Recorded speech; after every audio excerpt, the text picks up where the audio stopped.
দৰঙৰ ধুলা আৰক্ষীৰ সফলতা। খাৰুপেটীয়াত সাংবাদিকক আক্ৰমণৰ চেষ্টা কৰা জুৱাৰীক আটক আৰক্ষীৰ। কালি ধুলা আৰক্ষীৰ অন্তৰ্গত খাৰুপেটীয়াৰ বাইগৰমাৰী NC খাৰুপেটীয়াত জুৱাৰীৰ বিৰুদ্ধে বাতৰি সংগ্ৰহ কৰিবলৈ যোৱা সাংবাদিকক লাঠিৰে আক্ৰমণৰ চেষ্টা কৰা জুৱাৰীৰ এজাহাৰ দাখিল কৰা 4জন জুৱাৰীৰ ভিতৰত 3জনক 24 ঘণ্টাৰ ভিতৰত আটক কৰিবলৈ সক্ষম হৈছে।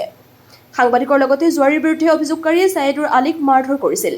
ধুলা আৰক্ষীৰ এই সফলতাত সাংবাদিকসকলৰ লগতে অঞ্চলটোৰ ৰাইজে সন্তুষ্টি প্ৰকাশ কৰিছে।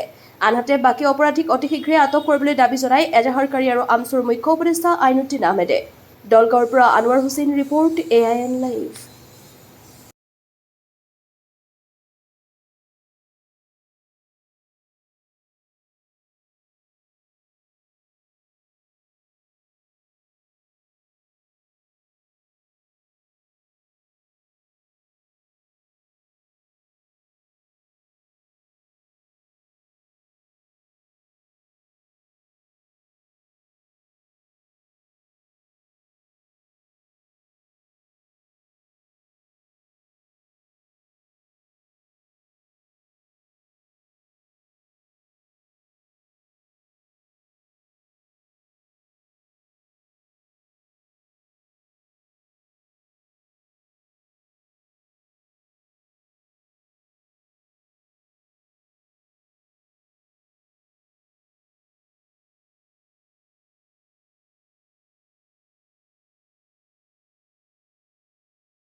যিকোনো খবৰ আৰু বিজ্ঞাপনৰ বাবে যোগাযোগ কৰক 7896121996।